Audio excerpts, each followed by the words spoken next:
So moving ahead, अब civil disobedience movement तो उस टाइम पर उन्होंने कॉल ऑफ कर दिया था, लेकिन ये रिलॉन्च होने वाला था सिविल डिसोबीडियंस मूवमेंट। इसके पीछे भी एक स्टोरी है। सो व्हाट वाज दैट, समझते हैं। अब गांधी जी जो थे, he went into a pact with viceroy of Simon Commission, that was Lord Irwin. So on 15th March 1931 को Gandhi ji went into a pact with him and that was known as Gandhi Irwin pact. ये था क्या actually, इसमें था क्या Gandhi Irwin pact में? Dominion status मिल जाएगा इंडिया को and there will be Round table Conference, जिसके अंदर फ्यूचर कॉन्स्टिट्यूशन के बारे में डिस्कशन होगी। इफ यू रिमेम्बर, जो पहली राउंड टेबल कॉन्फ्रेंस हुई थी, I have already studied, that was boycotted by the Congress leaders, that was boycotted by our Congress leaders. This was the second one, second round table conference. तो गांधी जी को उन्होंने बोला कि आप पार्टिसिपेट करो इसके अंदर, एंड लंदन में ही ये कॉन्फ्रेंस होने वाली थी।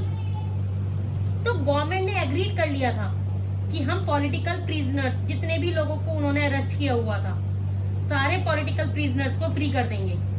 क्लियर? बट अब हुआ क्या?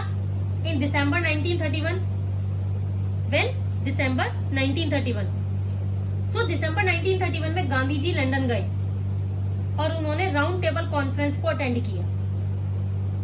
लंदन में ये राउंड टेबल कॉन्फ्रेंस हुई थी and in December 1931 Gandhi ji went to London and he attended this round table conference.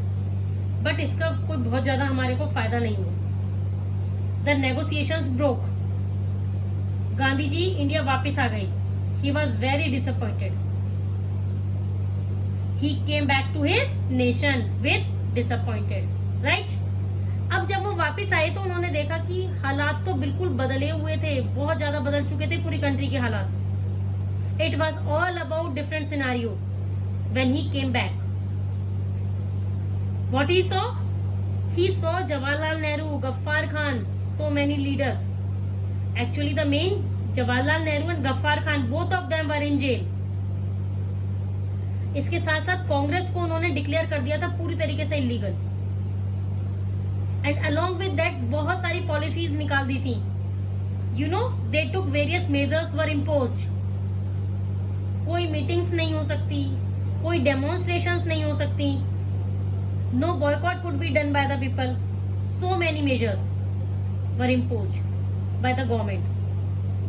So Gandhi ji ने ये देखा तो उनको भी बहुत ज्यादा गुस्सा आ गया and he relaunched the civil disobedience movement once again.